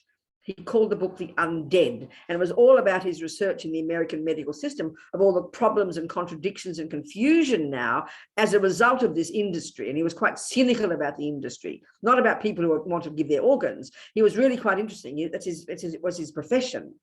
And I know it was very powerful for me to read these different experiences because, and this particular experience, I'll tell you, and I've mentioned this many times, there's this, he himself is like an atheist. He has no views about these things, but he reported lots of interesting experiences. And why there's conflict and problems now in the American medical profession, it must be everywhere, is because of these problems of people coming back to life. There have been reports for centuries of this happening, but it's just, we don't want to deal with it in the medical profession. We just think it's a load of rubbish. Suddenly now it's become a really serious problem. The person is ready to have their heart cut out and they damn will come back to life. It's very confusing for us. So he talked a lot about this, and he had a whole chapter on what is called out-of-body experiences, people who experience vivid experiences of observing their operation while they're completely under anesthetic. And of course, the medical profession are quite cynical about this. And he made a joke about one particular woman who had the most vivid experience of this, but she had to have a very radical procedure. And from their point of view, there was no way she could be conscious, but she purported the most vivid experience. And they can't argue with this. She said the music they played, the things they said, the conversations, you can't argue with experiences. So that just puzzles people. And then even in the book, there was one doctor who said, I can now say with certainty that consciousness is not a function of the brain. I don't know what it is, but I can say that much. So from one point of view, it's marvelous that people are questioning all these assumptions now. But the part that's most interesting is this one, there was one woman who was giving her organs and she stopped breathing and they keep her alive or breathing. And I mean, the thing is they think she's dead, but the subtle mind is still there. That's why she's able to breathe. As Lama Zopa says, if the body is still warm and it's able to breathe, even if it's with the help of a machine, the mind has to be there. That's what causes the body to be warm. That's what causes the heart. The consciousness is the living force of a person. You could never keep an actual dead body breathing if the consciousness wasn't there.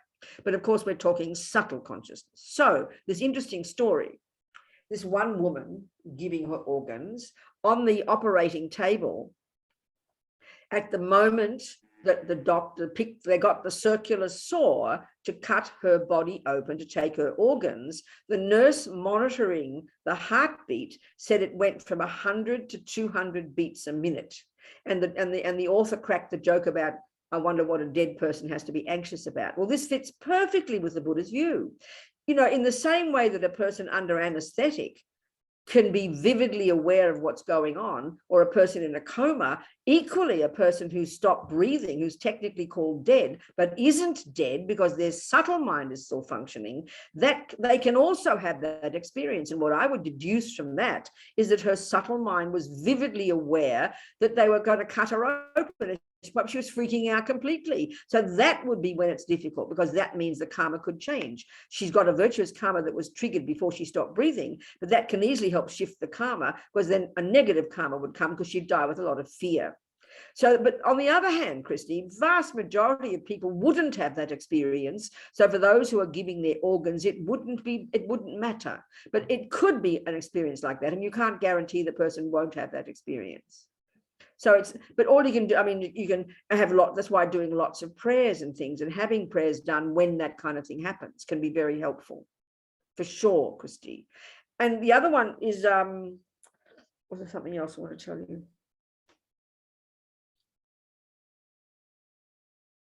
Yes, even also, because in each of these chapters in the book, what to do if your loved one dies at home, what to do if your loved one dies in hospital, what to do if your loved one gives their organs, in each case, you'd go through the same procedure. So even let's say your beloved wife, she dies before you, then what you would do is, you know, she wants to give her organs, you'd have lots of prayers done to protect her mind while they did the operation, so she doesn't feel it, so she doesn't see anything. She wouldn't feel it because the senses have ceased, but she could be aware. So you have prayers done for her. But then I remember asking Rinpoche, and it's in the book, is it possible, even after your organs have been cut out, that the mind is still in the body? He said yes. So, you know, and then that's why you would then, once the body, you get the body, you could still do the practices that Rinpoche recommends in the book to help the consciousness leave the body smoothly. So in other words, it can be traumatic for some people, but that's the danger. And as Rinpoche said in the book, the doctors at the hospitals have to be careful. Well, of course, they've got to consider this possibility first.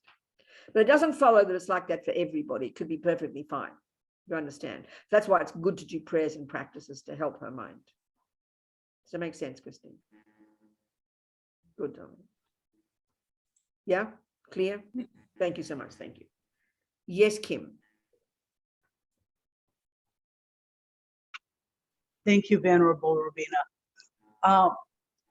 If one has the misfortune of being reborn in the animal realm, yeah, does our entire mind transfer, say, to that animal, or only what is necessary to function as that animal? I understand, sweetheart. It's a good point. Now, the consciousness is this complete thing. You can't have half of it be somewhere else. It's like it's you know, it's one consciousness, and then the whole of that. So, but the thing is, so the whole of that consciousness would be then reborn into that dog mummy, and then would get a dog's body, and the predominant seed, the predominant tendencies that dog would then obviously manifest could be with the mind of a dog, very ignorant, very fearful. There could be some good qualities. There could be a peaceful dog. There could be a jealous dog. But in general, the animal rebirth is intensely suffering because it's mainly ignorance. But all the other millions of karmic seeds of that person are still in their mind, all their karmic seeds to be human again, haven't been lost, but they're just kind of like buried under the dog mind, you know, but the whole mind is there for sure. It is. Yes. So I'm still functioning totally as a dog, say. But all your other good qualities are all there, but they're hidden. They can't manifest in the condition called a dog mind and a dog body. But you don't lose all the karmic seeds from your past virtue. That's good to know. Thank you. Nothing gets lost. That's why on the other side, we've got a human body, but we've still got millions of karmic seeds there in our mind for animal births until we've finished the job. Okay. Clean our minds up, you know. Do you understand? Makes total sense. Yes. Thank you. Good. Thank you, Venerable. Yes, Alo. Yes, thank you, Venerable. A couple of moments ago, you said that the only way that I consciousness can cognize is through the medium. What, darling? What? You said that the only way for I consciousness to have a cognition is through the medium. Is through the medium of the eyeball. At the grosser level, that would how it be working, yeah. Ah, right. Because I was thinking in the dream state, for example, you are that's also exactly cognizing. Right. No, it's true. And also these people in comas, or these people who've left, who are dead, having a vision of what's going on in their operation. So that's true. The subtle mind can have the experience of seeing things and hearing things. Yes, I'm sorry. But at the grosser level, we cannot have an eye consciousness if the eyeball is not there. But yes, your subtle mind is capable. That's why it's so helpful to know that if your animals are unconscious or even dead, you know, stop breathing, mantras can still help them because they can hear them. That's the point. Yes. Right. Exactly. Right. That's a good point. Thank you. And one more question. Yes. In the course notes, there's what, sweetheart? In the course notes. Yes. Are you not hearing me very Yes, good? I am hearing you now. Right. In the course notes, there's kind of a poem by Lama Yeshe. That's right. Exactly. Dissolution. That's right. Exactly. Right. I would like to translate it to Spanish. Wonderful. Why not? Absolutely. Very nice. Now that was something we published back in about 1979 when we were all a bunch of us working for Wisdom Publications, and there's one, she was a nun at the time, Thupten Yeshe. She did that. She took Lama's teachings and she made it into a poem. It's very nice, isn't it? Yeah, it's really, please. I think really it's a wonderful beautiful idea. Do it. And can I publish it in social media? Would that be okay? I think why not? But just show the you can credit the author, credit Thupten Yeshe. Yeah, she's in there. Put her name in there.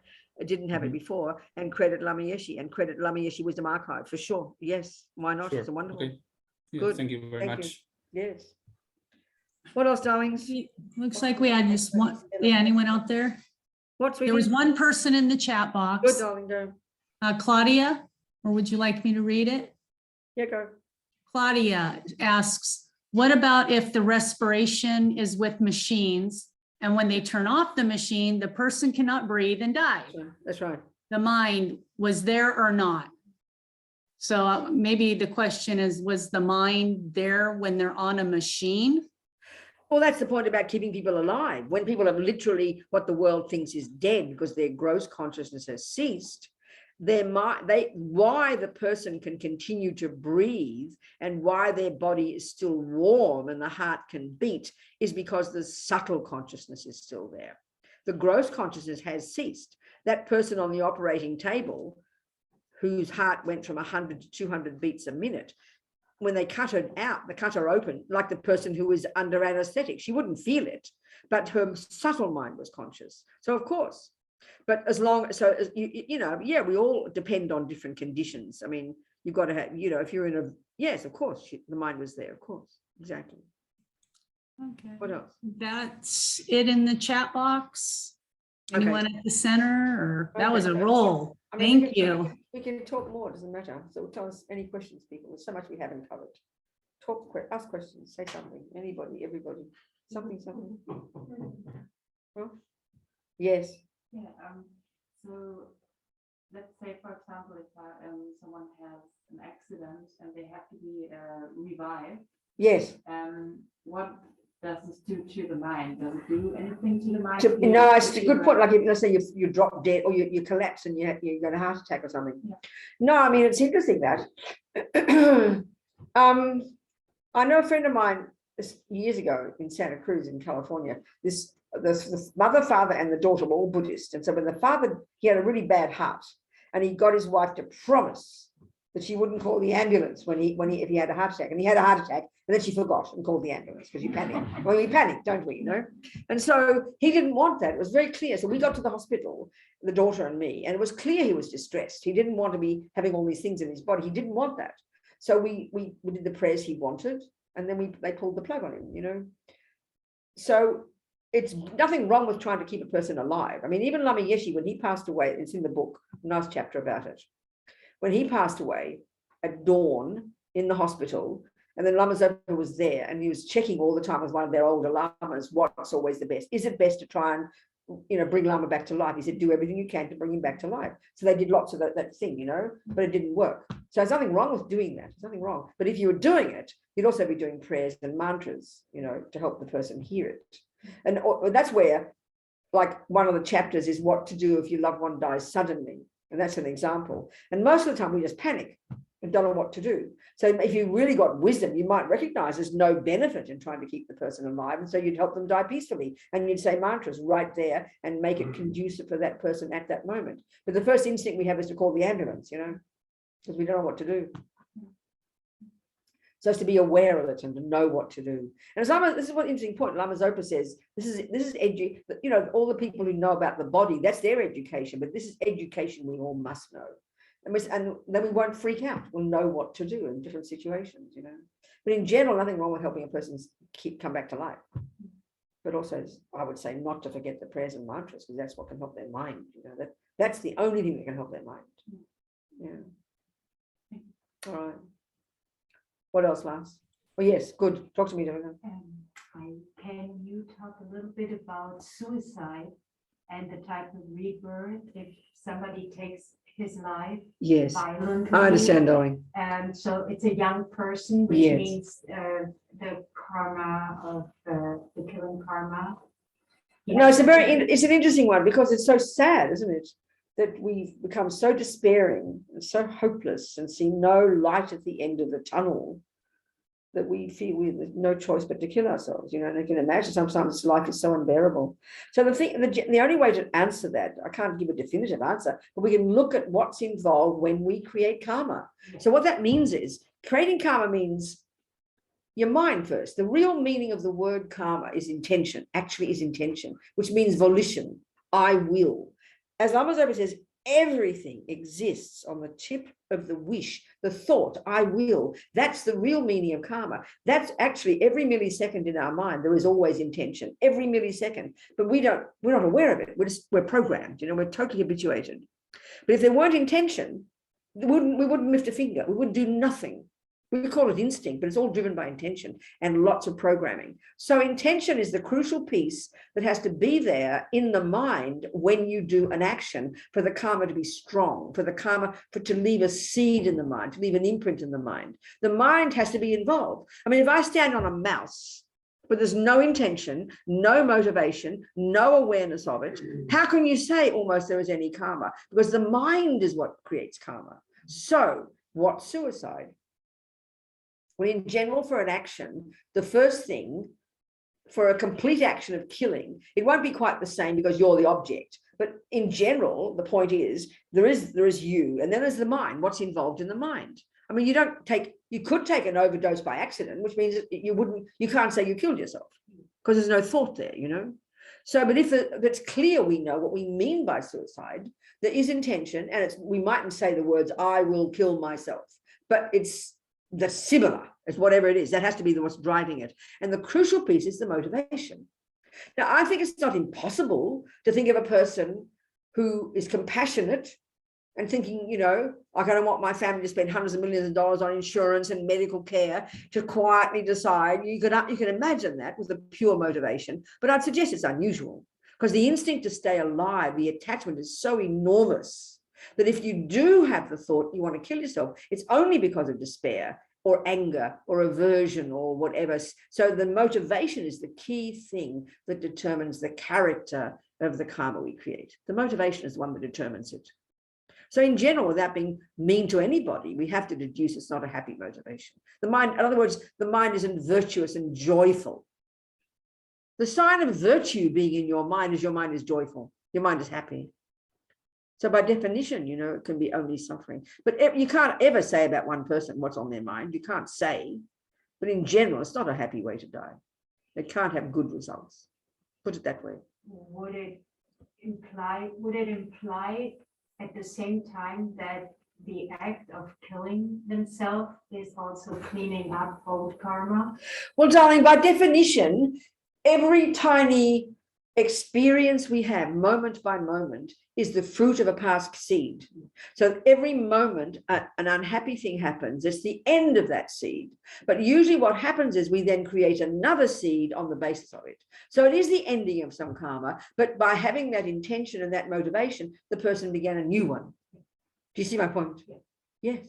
So and this is why, I mean, it is depressing when we hear all these things and hear about countless lives. It seems like overwhelming, like where's the light at the end of the tunnel here, So we've got to think about all this stuff because it's such a different view. And the real point about the karmic ones, there's no creator, there's no boss, there's no punisher, there's no rewarder. It's a natural law, like botany. But we hear it in a very emotional way, don't we? We hear it like it's heavy, but it's like botany. The seeds are there, and if you want to control your garden, you've got to learn botany. What's the best way to get the best fruits? That's all we can do with all this, And then, of course, a person we do have and do know whom we love has killed themselves. There's so much we can do to help them with prayers and practices and things, It's all we can do.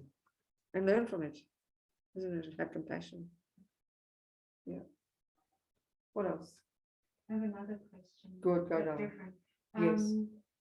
Nothing goes astray, whatever we think and say. And That's right. Yes. Okay. Now let's say an artist or an actor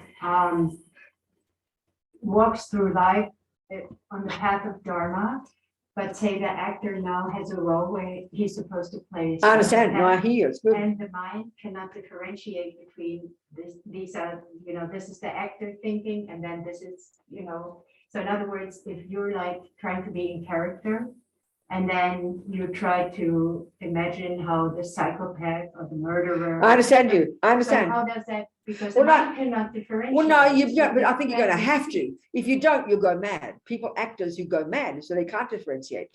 So I remember one of our friends, a student of Lama Zopa's in Melbourne, she's an actor and she's got an acting school. And I never thought of actors, and she always asked me to come and give talks to her acting students. And it was a real revelation for me. It was wonderful, because what I realized, an actor is a person who wants to understand the human mind. Because if you, let's say you take the role and you decide you've given the job to play a role as a CEO, you can't pretend to be a CEO. You've got to completely go into a mind and actually act like a CEO, know how a CEO thinks. The same with a psychopath. But if you're a good actor, and that's what I found from talking to these actors, it's got to come from incredible sympathy and empathy with the human condition. So if that is there, and and there's some learning from it, it can't be negative. But if a person completely gets so involved you forget, then that you're in trouble. Oh, okay. You see my point? Yeah. And that's what I found from all these people. These actors were so well wanted to understand the human condition, really want to understand the human mind and have sympathy with that person. That's powerful. That's compassion. But for me, it's got to be useful for people to watch it. It's got to be a learning in it, Otherwise, it's just garbage. You understand? Yeah. Yeah. Thank you. What else? What else? Maybe you could talk about the practice of Pova and the Pure Lands. Yeah, I forgot about Pure Lands. So let's just talk about Pure Lands. Okay. Always in my life, I've heard about these Pure Lands. I thought, oh, boring old Pure Lands. I don't want to go to Pure Land, I want to be more than a human, like that. That's how I think. But since working on this book of Rinpoche's, I'm a real fan of the Pure Lands now. And actually, so I'll tell in the book, it was wonderful, the chapter in there. What happened was, also when I was editing the book, I knew it was sort of not quite finished yet. And I remember suddenly out of the blue, soon after Rinpoche's stroke, was one of the first teachings he gave in 2012, so when I was working on it, that Holly, Venerable Holly, one of Rinpoche's attendants, sent me a rough transcript of a teaching that Rinpoche gave in California when he had given an Amitabha empowerment. And suddenly I started to understand what a Pure Land was and why you'd want to be reborn in one. So let's look at that. Okay, what is a Pure Land? Okay, so you've got all these realms of existence within samsara, ordinary beings who've got ignorance, who get born according to the karma we created in a suffering rebirth or a happy rebirth. But we're all within samsara. And what defines us as being a samsaric being is you've got this ego grasping, the root delusion. It's still there. So you keep creating karma. When you realize emptiness and cut that, you stop the whole process. You're out of samsara then eventually. So, okay, you've got those rebirths. Now you've got, so that's one point. Now, the other thing is this, you've got Buddha. So the actual word Buddha, the Sanskrit word, refers to completely developed consciousness. That's why I always joke and mention this story, but it's a true story, that when I was in Melbourne one time, there's a Catholic university, and I'm a Catholic, I was a Catholic, and I was invited to give a talk at his conference, 20-minute talk. And I got to the conference in the morning and I didn't know what I was going to talk about. I just hadn't decided. So then I looked up the dictionary for the definition of God. It said 3 essential qualities: infinite wisdom, infinite compassion, infinite power. I thought, well, that's interesting because they're the qualities of a Buddha. The Buddha's view is that every being can accomplish those qualities. And that's shocking for a Christian. That sounds like you become God. And that's the worst sin of pride you could possibly, it's like insane to say that. But that's the Buddha's view. So it seems to me over the centuries, in all these different philosophical religious views, there are many similarities, many similar observations, but obviously radical differences. So anyway, my talk, I'm sure that none of the Catholics liked it, was the similarities between the definition of God and the definition of Buddha, whatever. Because I thought it was very interesting. So that's Buddha. So when you've accomplished that, what's your mind like? What's your consciousness like? Your consciousness, because it's not physical, necessarily pervades the universe. How can it not? Right now, our mind is stuck in our body because we've got lots of delusions and ego, and we can't see past our own nose. Our mind is like suffocated. We have limited capacity for cognition. We live at the level of the sensory and the conceptual. We're so limited. But as you progress spiritually, you literally expand your consciousness until eventually, when you've got clairvoyance, you realize emptiness, you've got bodhicitta, your consciousness pervades wherever there is existence. It can't not. And it has infinite wisdom that sees everything exactly as it is, which means to know how to benefit sentient beings. It has infinite compassion that only wants to benefit sentient beings. There's no longer any ego. There's no longer a separate sense of self. You've got empathy with every being in the universe. And there's this effortless, infinite power to do whatever needs to be done to benefit sentient beings. That's what a Buddha means. So that Buddha, that in its pure state, it's pure, unmanifest. They don't need bodies. Buddhas don't need bags of bones of any kind. They're just pure consciousness. But that the only reason you become a Buddha is to benefit suffering sentient beings. So suffering sentient beings can't cognize a Buddha. It's a bit similar to the Christian teachings, I promise you. There's God, and then there's Jesus. So Jesus is God, they call it, I remember it, God made man, God manifesting as a human being for the sake of others. That's exactly the Buddha's view. That's the Bodhisattva style. That's the Buddhas manifest in billions of bodies throughout universes to benefit sentient beings. That's what their job is. So there are two kinds of bodies the Buddhas manifest in.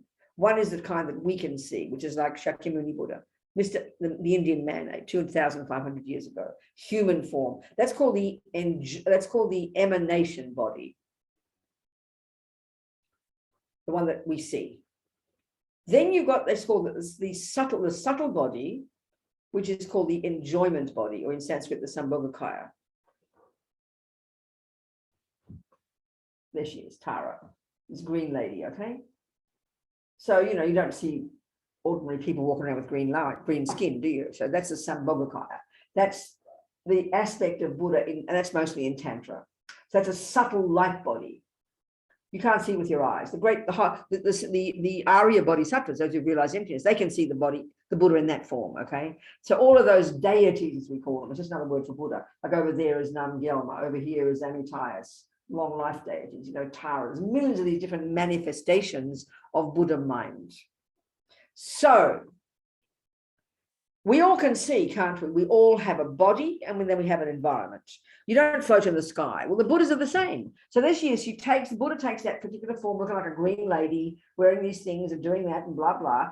And then she has an environment that she lives in, and that's a Pure Land. So as many Buddhas as there are, and there are trillions of them, and there's all these. So basically, there are the 5 Buddha families. So it's like a sort of a hierarchy. It's like a family tree. You've got Buddha, the word Buddha, Dhammakaya, the word Buddha. Then you've got the Rupakaya, form body. You've got 2 of those, Nimanakaya, Sambhogakaya. Nimanakaya is Shakyamuni Buddha. That's a sutra practice. There's only really that in sutra. Now in Tantra, Vajradhara is the Buddha aspect, the aspect of Buddha in Tantra. And under him is the 5 Buddha families, Amitabha, you know, the 5 of them, and they're all manifestations of different purified delusions. So Amitabha is the family, he represents purified attachment, and there's Chenrezig and Tara and millions of different Buddhas, Vajrayana, are all in the Amitabha family. So they're all this enjoyment body, the Sambhogakaya, and that's the form she lives in, but she's got a Pure Land. So you know those round drawings, those mandalas, that's just an architectural drawing of all these Buddhas' abodes. It's like their home, you know, and it's subtle light. Now, all the Pure Lands, these Pure Lands, these abodes of the Buddhas, most beings can't get born there until you highly realize, until you realize emptiness or really got high qualities. But except for Amitabha, Lamazopa's chapter on it, Tsongkhapa says we should pray to aspire to be born in Amitabha's Pure Land, and that regular people, those without realizations of emptiness, but with lots of virtue, can be born in Amitabha's Pure Land. So then I thought, well, why would I want to be born there? That's the point. So it's not an alternative to heaven. It's because you can get enlightened quickly. You've got a light body. You can get enlightened really quickly there. And then you can come back to a human realm and help others. So since that, I'm a fan. I've decided now. This is the point. Because this is one about karma also. People say, Buddhists say to each other, what are you going to get reborn as? Oh, I don't know, whatever's best. Well, excuse me, you got to know what you want. This is the one about karma. You know, you're going to go on a holiday, Rebirth. Yeah. Where are you going to go? Oh, whatever's the best. Well, I'm sorry, you don't buy a ticket to the place that's the best. You say France, Italy, Sweden, you know. You got to decide where you're going to get reborn. We are in charge of this. I mean, it's like a shocking thought. So I've decided I'm going to get reborn in Amitabha's Pure Land. I like quick, to get enlightened quickly, then you come back and be a human again and have fun. That's my decision. So in one of the practices in the book, It's the prayer to be reborn in Amitabha's Pure Land by Lama Tsongkhapa. So I've got it on my iPod. When I hit the pillow, I turn that on my iPad and I hear it as I go to sleep. It's about 10 minutes, my own voice saying this prayer, this aspiration to be born in Amitabha's Pure Land. So that's it, really. And Poa is this practice. I mean, we don't do it so much in the Galupas, I think the Karkipas like it. But it seems quite advanced, really. You've got to do the practice in your life where you practice this particular practice where you, at the time of death, you're able to eject your consciousness through the crown chakra. Because the way the consciousness leaves, if it leaves through the crown chakra, you get born in the Pure Land. If it leaves through the eyes, you get born as a human. Through the mouth, as a spirit. Through the anus, a hell being. Through the sex organ, an animal. Things like that. And so one of the things you do when the person is dead, before you disappear, you leave the body, before you go, if you have to leave the hospital, you very vigorously here, pull the hair at the crown chakra or tap strongly. And if the person's mind is still there, even no matter what karma they created, it can help the mind leave through there, which means I get a Pure Land rebirth. That's how they say. So it's the reason to get a human, a Pure Land birth is because you have a subtle light body. You don't need toilets and food and boyfriends. What a boy, you know, you can get enlightened really quickly and you're in bliss as well. It's the bonus. So that's a Pure Land. All right. That do last. Best I can say. Not very technical, but it'll do. So you've got to decide where you're going to get reborn. There's only two options, human or Amitabha. Because I mean, that's the one that's available to regular people. If you're highly realized, it's okay. But I must say, Lama's over said to one of our friends, a nun, he said, best to be born in Vajrayana's Pure Land. More bliss. So who knows? We've got the karma to get born there, that's great. So the motivation has to be bodhicitta, basically, otherwise it's wasting time. So what else to talk about? That's it. That's all I can talk about. But I really want you to read Nick's course note because he covers far more detail than I do. I just rave on, you know. Face my back to you. So sorry. What else, last that do? Do everybody okay? Time to go home. Yeah, there were 3 questions. Okay, good. So you go and say them. Well, first one real quick, going lion to human rebirth. How does that happen? That's from Judy. How do any of them happen? At the time of the death of that lion, the lucky lion, you know, what a lucky lion, you know, you're saying maybe prayers and the lion hears mantras and then there's a human seed, there's a karmic seed in their bank vault that's ready to just about ripen and you hear the mantras and that triggers it and then they get a human birth. I mean, I remember one time in Kathmandu, we were in a car with Lama Zopa driving on the ring road to go to Swayambhu Stupa. And suddenly this little family of ducklings ran across the road and we ran over the family of ducklings and one little baby duck got caught. The mummy and the others got away. And I mean, it was hilarious. Lama Zopa spent like 20 minutes, half an hour in the middle of the ring road with all the trucks and the bullocks and, you know, whizzing by doing poa on this little baby duck, a little baby duck. I thought, what a lucky duck, you know, having Lama Zopa help it go to the Pure Lands. And so the little baby duck, his little heart was out naked. And you can see it going boink, boink, boink, boink. And Rinpoche is doing all these prayers, pulling at its crown chakra, trying to help it go to a Pure Land. I thought, well, what a lucky little duck.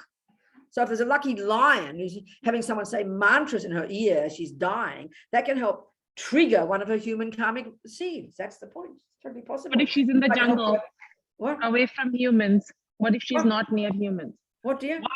What if the lion is not near humans? Well, that's most of them aren't. That's the tragedy. Yeah. That's why you should go to the zoos and you should put tapes of mantras and sneak them all into the lion cages. That would be a good thing to do. Or every time you pass an animal or you pass an ant, you say mantra and you blow on it. You know, Lama Zopa says even a bone that's 1,000 years old, because of the karmic connection between the consciousness who used to live there and the power of mantra, just saying mantra, you bless your breath, you blow on the bone, and the consciousness that used to have it as its body, no matter where it is now, will get the benefit. Mantra is very powerful. Okay. Okay. Any more questions? Is there a way or method to try to remember the progress in our spiritual practice in the next rebirth? Of course, get clairvoyance, get single point of concentration. It's all there. The techniques are there, baby. You've got to give up sex, drugs, and rock and roll and go to the mountains for a couple of years and you'll get it. There we go. All the techniques are there, honey. Absolutely. Buddha says you can't begin to benefit sentient beings until you've got clairvoyance anyway. So yes, you must. There's no shortcut though. It's not some magic. You've got to do the work. And one more question. I needed a little clarification, but the question is there a certain point in a human body that is most receptive to dead energies? And I asked to clarify that. Dead energies, vibrations that are dead. I don't know what that means. Sorry. Yeah, I wasn't sure. I didn't get another I'm so clarification. sorry. I'd love to answer, darling, but I don't understand. Maybe It's next okay. time we can answer that. Yeah. So you people, this is the end of death. Thank you. So the conclusion is, the main conclusion is, if you like these ideas, learn about karma, learn about how to create the best virtuous karma possible. It's for our own benefit. Don't feel ashamed. We feel it's selfish. Do not feel that. This is learning to take care of ourselves, learning to make quality life, create maximum virtuous karma. So when we do die, we will be a happy chappy. Okay, that's the point. All right. We're going to do a mandala now. We're going to offer a mandala to the Buddha as a thank you for the teachings. We'll offer a mandala and do the long night prayer for you. Oh, since we have to whatever. leave. Okay, go on then. Whatever. So Thank only, you. by the way, only the person who does the offering has to prostrate. The helpers don't have to prostrate. Okay, Nina's going to prostrate and she's going to make an offering. And the others are going to be the helpers. We're going to offer the 9-round, we're going to offer the 10-pin bowling again. I can never get over this mandala. It's meant to represent the universe, which means 10-pin bowling. I know it's very rude. And they're also going to offer a statue of the Buddha to represent enlightened body, a stupa to represent enlightened mind, and a text to represent enlightened speech. So we create the cause by all this, collectively offering all of these. So we all create the cause to achieve these, okay? Sashi Perky, Yorkshire Metog, Travri Rablingji, Nidegen Padi, Sange Jinju Mikse Olwagi, Drokonam Daging La Sherpa Show. Yetzalama Kala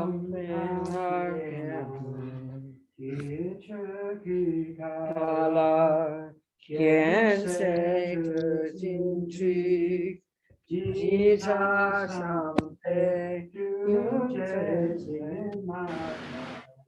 Sampe to so. Imagine Buddha happily receiving our offering. Idam Guru Ratna Mandala Yami. Okay. We dedicate. What? There's something else to say? And we will also like to do the long night prayer. Okay, good. Okay, good. So species, may all our lovers live long, may all the holy beings live long, may we live long, because the world needs virtue badly.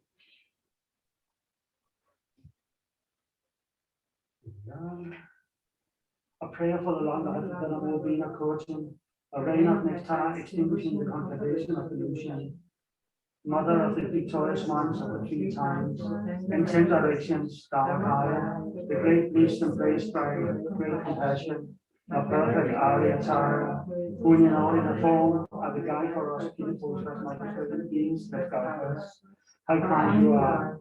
May all your wishes be instantly fulfilled, and may your life be stable until subsidence. Almighty One, you who destroy the beginning of illusions, who reveal the Dharma of spiritual realization, spread it with the implements of continuum and personal beings, thereby leading the two obscurations, including the infants. How kind you are. May all your wishes be instantly fulfilled, and may your wishes that may life be stable and subsidence. By the blessings of the Guru, the deity, and the Dharma protectors, and unbetraying actions as themselves, as well as the truth of ultimate reality. In all my lifetimes, may I please and never displease for even 1 second of the Guru, and all the vital points of my prayers be fulfilled. Okay, people. And we got next week, or we got a break? There's next week. No break. No break. No break. We haven't got enough Thursday. break. All about karma. What's next week? All Karma. about karma. All about karma. We just did that yesterday. Yeah, but Yeah. different audience, same audience. We'll do it We again. always hear something Okay. new from you. All right. Okay. Okay, darlings. Thank you on the line. Thank you, everybody. Thank you. Everybody, Thank you, Venerable Rubina. Thank you, Venerable. Thank you, Lama. Thank you. Thank you, Venerable Bye, darling. Rubina. Bye, bye, bye. Thank you.